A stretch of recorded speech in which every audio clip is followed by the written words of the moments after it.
진행대로 토론회를 시작하도록 하겠습니다. 토론회를 진행해 주실 서울과학기술대학교 김성우 교수님께 한 박수 부탁드리겠습니다.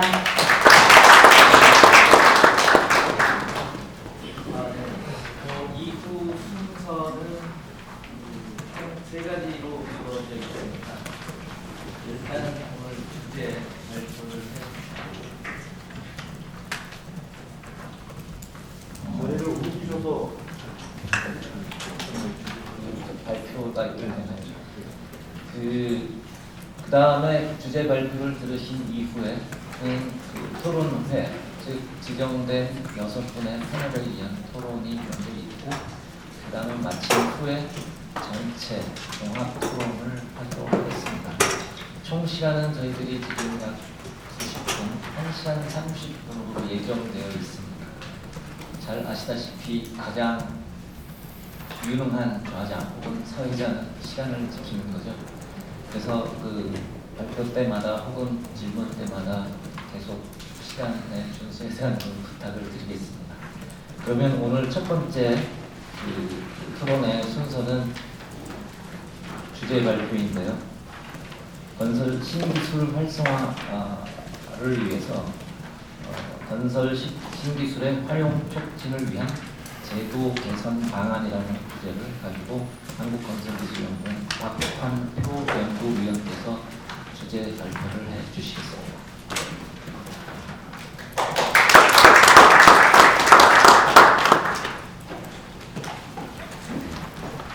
네, 안녕하십니까. 한국건설기술연구원의 박한표입니다. 제가 오늘 그 발표할 주제는 건설 신기술의 활용 촉진을 위한 제도 개선 방안이 되겠습니다. 발표 순서는 다음과 같습니다. 먼저 그 건설 신기술 제도에 대해서 간단히 설명을 드리겠습니다. 건설 신기술 제도는 1989년도에 도입이 돼서 민간의 그 신기술 개발을 고취시켜서 건설 기술과 산업 발전을 선도하는데 그 역할을 하였습니다. 이런 그 신기술 제도가 그 도입이 되고 나고 그 효과로는 건설기술진흥법이나 국가계약법에서 그 시공성 등이 우수할 경우에 우선 반영할 수 있는 의무화라든가 또는 국가계약법에 경쟁에 의할 수 없는 경우에는 수의계약을 할 수 있도록 규정이 되어 있습니다. 현재 그 건설 신기술 제도는 그동안 그 시행한 효과가 건설 신기술 자체가 기존 기술보다 공기 단축이나 시공성, 품질, 안정성 측면에서 상당히 효과가 있고 특히 그 민간의 기술 개발 촉진 및 국내 건설 기술 수준 향상에도 상당한 역할을 한다고 볼 수 있습니다. 특히 그 정부에서는 그 민간 기술 개발을 검증해서 기술 경쟁력 제고하는 효과도 거두는 유용한 제도로서 그 역할을 하여 왔습니다. 이러한 그 건설 기술 그 제도 자체가 건설 기술 수준 향상을 위해서 그 기여한 역할은 물론 이 신기술뿐만 아닌 국가 R&D도 역할을 했지만 그 신기술 제도 도입 당시의 그 선진국 대비 건설 기술의 수준은 한 67 정도 나타나고 있고 현재 그 국토교통과학기술진흥원의 그 조사 결과에 의하면 선진국 대비 2021년도에 한 82 정도로 상당한 효과가 있다고 볼 수 있습니다. 이러한 그 신기술 제도는 아까 그 서두에도 말씀을 드렸지만 신기술 지정 심사와 연장 심사로 이루어지고 있고 그 심사 절차가 상당히 까다롭게 운영이 되고 있습니다. 특히 그 지정 심사는 1차 심사와 현장 심사, 2차 심사를 통해서 현장에서의 그 우수성, 경제성을 평가하도록 운영되고 있고 특히 그 연장 심사에서는 그 활용 실적을 중심으로 그 효과를 가지고 연장을 하고 있습니다. 이러한 그 제도 자체가 그 34년도를 지난 그 건설 신기술 제도는 정부에서 다양한 활성화를 위한 제도 정책을 추진해 왔습니다. 건설 신기술 그 최초 보호 기간이 5년에서 8년으로 연장이 되고 연장 보호 기간까지 따지게 되면 최대 그 15년까지 건설 신기술을 활용할 수 있는 제도로 운영이 되고 있습니다. 특히 그 활성화 정책 측면에서는 발주청주도의 그 신기술 시험 시공이라든가 또는 특정 부품 심의 제도를 강화함에 있어서 건설 신기술을 현장에 활용할 수 있는 여러 가지 대책들이 운영이 되고 있습니다. 특히 그 작년도 국토교통부의 그 건설 신기술 활성화 정책의 그 주요 내용을 보게 되면 그 다양한 유형의 그 건설 신기술 지정 방식, 예를 들면 민간 기업이 자체 개발한 그 신기술을 지정한 것 이외에 그 공공 수요 대응의 그 신기술을 할 수 있는 공미형 신기술 지정이라든가 또는 혁신형 신기술, 그 다음에 공공 부문의 그 의술 기술을 적용을 확대할 수 있는 어떤 권고 사항이라든가, 그 다음에 이 국토교통부의 그 특정법법 심의상에서 그 공법 평가 시의 그 가점 부여라든가 기술평가 비중을 상향한 측면도 신기술 활성화에 상당한 효과가 있다고 볼 수 있습니다. 특히 그 우수기술 선정 시스템에 있어서는 그 신기술 플랫폼 구축을 통해서 이런 그 신기술이 그 투명성 있게 성장될 수 있는 그런 제도도 운영되고 있습니다. 특히 그 오늘 그 주제에서 그 여러 가지 제도들이 있지만 현재 그 국토교통부나 지자체에서 그 특정 부품 심의 제도를 활용한 건설 신기술을 활용하고 있는데, 현재 그 국토부나 지자체 그 특정부 심의 그 평가 방식이 약간 상이하게 운영되고 있습니다. 심의 대상은 순공사비 1억 원 이상을 대상으로 특허나 신기술에 대한 것을 심의하고 있지만, 특히 그 국토부나 공공기관에서는 특정 부분 심의 운영 규정에 따라서 기술력 평가를 위한 기술평가 배점 기준을 상향한다든가 또는 신기술 가점을 신설하는 등 이런 제도를 운영하고 있지만, 지자체에서는 어떤 특정 부분 심의 그 대상 후보 자체가 그 가격 중심으로 이루어지고 있어, 예를 들면 그 대구시 같은 경우에는 건설 신기술보다는 특허로 선정되는 비율이 상당히 높다고 볼 수 있습니다. 이러한 그 건설 신기술 제도가 그동안 많이 그 현장 활용을 위해서 제도가 도입이 됐지만, 실제 운영에 있어서는 어떻게 되는지 간단히 설명을 드리겠습니다. 건설 신기술 제도가 89년도에 그 도입이 돼서 현재까지 한 953건, 신청 건수 대비 지정률이 한 43% 정도 되고 있습니다. 그러나 통계 데이터를 보게 되면 신기술 신청이나 지정 건수는 연평균 한 2.4%에서 3% 정도 감소하고 있고, 특히 그 특허에 있어서는 오히려 그 한 5,000건에서 한 7,000건 정도로 지속적으로 연평균 한 2.2% 정도 증가하고 있습니다. 지정 현황에 있어서는 건축이나 토목 위주로 구성이 되어 있고, 대부분 신기술 개발이 중소기업이 차지하는 비중이 한 50%를 차지하고 있습니다. 활용 실적에 있어서는 이 건설 신기술이 현장에 활용하고 나서 협회에 그 보고하는 형태로 운영되고 있는데, 전체 그 2012년도부터 2021년도까지 한 4천억에서 5천억 수준으로 이루어지고 있고, 점차적으로 그 건설 신기술의 현장 활용은 전체적으로 감소하고 있는 추세라고 볼 수 있습니다. 특히 아까 신기술로 지정을 받으면 여러 가지 혜택 중에 경쟁에 의할 수 없는 경우에는 수의 계약을 할 수 있지만, 이 데이터를 보게 되면 이 건설 신기술의 활용 실적의 계약 방식이 과거의 수의 계약 방식에서 일반 경쟁 방식으로 상당히 많이 증가되고 있는 걸 볼 수 있습니다. 특히 이러한 건설 신기술이 여러 분야의 공정으로 구분해 보면 실제 건설 신기술의 현장 활용 실적을 보게 되면 주 일부 공정에 국한돼서 현장에 활용되고 있는 것도 문제점이라고 볼 수 있습니다. 특히 이 활용 실적을 보게 되면 계약 방식은 주로 하도 형태의 어떤 비율이 한 63% 정도 차지하고 있고, 그다음에 금액에 있어서는 1억 미만의 이 건설 신기술 활용 건수가 전체 65%를 차지하기 때문에 공사 금액 자체가 크지 않다고 볼 수가 있겠습니다. 이러한 이 건설 신기술 활용이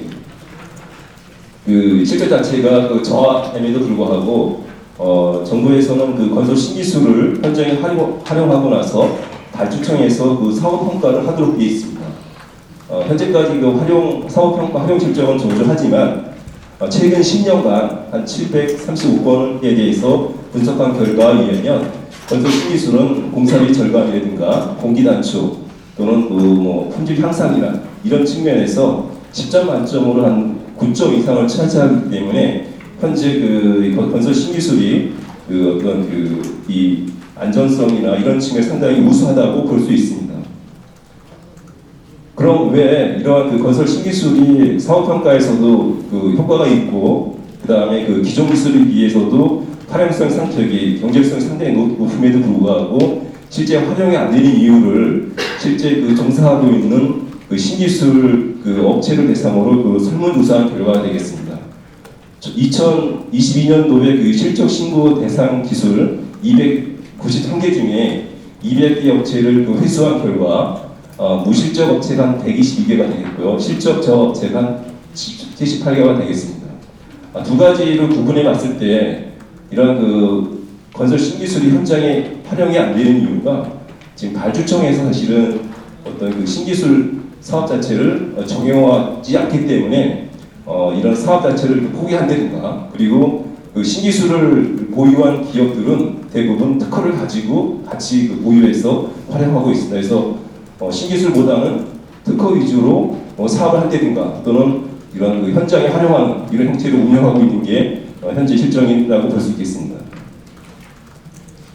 이러한 그 건설 신기술의 그 현장 활용의 그 문제점을 여러 가지 있지만 지금 말씀드린 대로 그 건설기술진흥법의 신기술 활용을 그 발주청이 뭐 시공성이나 경제성이 우수할 경우에는 이런 그 해당 신기술을 그 사업에 우선적으로 적용할 수 있다, 적용하도록 되어 있음에도 불구하고 시험령에는 국토교통부 장관이 활용을 권고한 이런 혼란에 의해서 활용 실적이 조금 부족한 측면도 있고 특히 이 건설 신기술의 그 활용 측면에서 PQ제 때 가점을 부여한다든가 이런 측면에 봤을 때 다른 특허나 실험과 합산을 통해서 평가가 이루어지다 보면서 업체에서는 그 만점을 대부분 받고 있는 이런 실정이라고 볼 수 있겠습니다.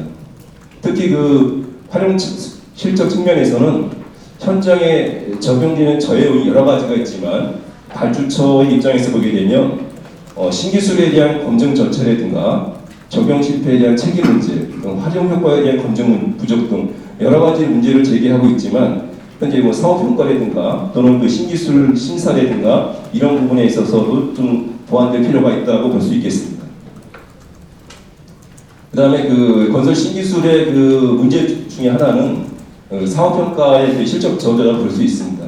건설 신기술을 활용하고 나서 발주청에서는 이 기술이 우수한지 아니면 어떤 측면에서는 부족한지를 평가해서 그 기술이 우수할 경우에는 타 발주처에서도 그 기술을 활용할 수 있는 이런 구조가 되어야 되는데 이런 그 어떤 평가율 자체가 상당히 적게 나타나고 있고 특히 그 특정공법 심의에 있어서는 지자체 그 특정공법 심의 그 대상 선정 자체에 있어서는 가격 중심으로 이루어져 보니까 신기술보다는 특허에 선정된 비율이 상당히 높은 그런 실정이라고 볼 수 있습니다.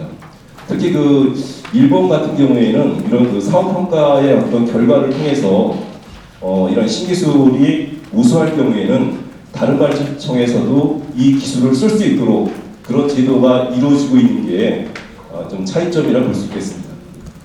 그래서 이러한 그 문제점을 토대로 해서 개선 방안 한 12가지를 제시를 했는데요. 대표적으로는 특정공법 심의를 어떻게 좀 개선해야 될지 현재 운영 중에 있는 시스템에 대해서 그리고 현재 제도적으로 도입되고 있는 설계나 사업관리 또는 그 시공에 대한 그 BQ 평가에 있어서의 그 대부분의 업체들이 만점을 받음으로 인해서 변별력이 없는 그런 걸 어떻게 좀 활용 측면에서 좀 보완할 사항이든가 그 다음에 그 사업평가 측면에서 어떻게 좀 더 강화할 측면 그런 측면을 중심으로 좀 말씀을 드리겠습니다. 이 건설 신기술 자체가 기술력이 상당히 우수한 그 기술을 그 선정하기 때문에 특정공법 심의에서도 사실은 이런 그 기술력 중심의 평가가 좀 필요하다고 볼 수 있습니다. 특정공법 심의는 지금 국토교통부나 또는 그 각 공공기관에서 운영하고 있는 그 특정고 심의 선정에 있어서는 그 특정고 심의 그 후보 자체를 시공 실적이나 재정 상태 등 다양한 항목을 통해서 선정하고, 특히 그 건설 신기술은 2개 이상 반드시 포함하도록 돼서 운영되고 있지만, 행정안전부 계약 예규에 의하면 여기는 그 대부분 그 가격 평가를 통해서 5개 업체를 선정하기 때문에 대부분 그 건설 신기술보다는 특허 위주로 많이 선정되고 있는 그런 측면이 있고요. 그다음에 가격 점수 평가에 있어서는 국토교통부의 그 이런 균형 규정을 보게 되면 균형 가격 초과 금액에 따라서 감점을 통해서 한다든가, 또는 저가입차를 방지하기 위해서 그 평균 가격의 70% 미만은 공법에 제외한 이런 시스템을 운영하고 있고요. 그렇지만 행안부에서는 저가 입찰에 대한 규정은 없는 게 차이점을 볼 수 있습니다. 특히 이 특정고 심의의 이 통계 데이터를 보게 되면 대부분 이 특허와 신기술의 그 선정 비율이 상당히 많이 차이를 하고 있고, 그러다 보니까 신기술에 대한 가점 부분에 있어서는 국토교통부에 있지만 행안부는 좀 없는 그런 형태를 볼 수 있습니다. 그래서 이런 규정에 따라서 사실은 그 국토교통부라든가 그 산하기관에 대한 국토교통부의 지방청이라든가 또는 도로공사, LH, 철도공단에서도 거의 유사하게 지금 이루어지고 있고요. 그 다음에 지자체에서는 그 행안부 계약 예규에 따라서 서울시나 대구시 또는 강주시 행안부에 있어서도 좀 다르게 이제 운영하고 있는 생태라고 볼 수 있습니다.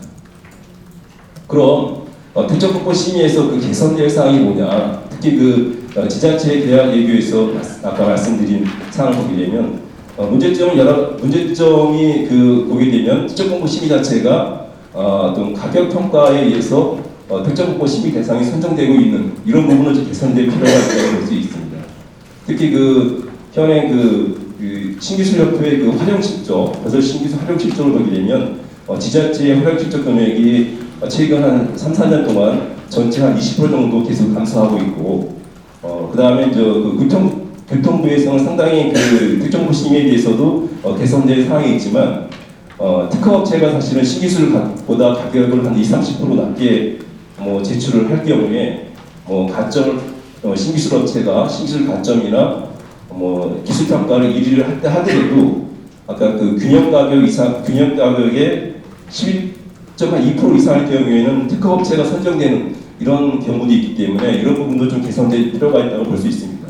그래서 지자체 특정고 심의의 기술력 중심의 개선 방안에 있어서는 특정고 심의 후보 선정 평가 시의 가격 중심에서 시공 실적이나 재정 상태 등 다양한 평가를 고려한다든가, 그 다음에 특정고 심의 대상 신기술 공법수를 건설 신기술 활성화 측면에서 2개 이상으로 개선한다든가, 또는 저가 입찰을 방지하기 위한 입찰 평균 가격의 86%에 대해서는 평가를 제외하고, 그 다음에 신기술에 대해 가점도 좀 도입될 필요가 있지 않나 이렇게 제안을 드립니다. 그리고 국토교통부의 특정국고 심의 개선에 있어서는 현행 이 심의 대상 후보 선정에 있어서 발주청은 사실 적용 가능한 신기술이 현재 2개 이상의 경우에는 현재 2개만 지금 선정하고 있는데, 신기술이 사실은 우수한 신기술 많을 경우에는 적용한 신기술을 평가에 좀 포함될 수 있도록 한다든가, 그 다음에 저가 입찰 방지에 있어서는 평균 가격에 있어서의 86%로 제한하는 이런 방안을 제안드립니다. 그리고 두 번째 측면에 있어서는 신기술 사용 협약자 제도가 운영이 되고 있습니다. 그래서 이 사용자 협약 제도는 건설기술진흥법에 기술 개발자와 신기술 사용 협약자가 신기술 공사에 참여할 경우에 하도록 규정이 되어 있지만, 지자체 입찰 계약 집행 기준을 보게 되면 신기술을 보유한 자만 사실은 신기술 공사에 참여하도록 제한하고 있습니다. 그래서 이런 부분들은 지자체 입찰 계약 집행 기준을 좀 개선될 필요가 있다고 볼 수 있습니다. 그래서 신기술 개발 보유자뿐만 아닌 사용 협약자도 이 신기술 공사에 참여할 수 있는 방안을 제안드립니다. 그리고 세 번째는 이 특정고 심의 대상 규모에 있어서 이게 그 성공사비 1억 원 이상에 대해서 규정하고 있지만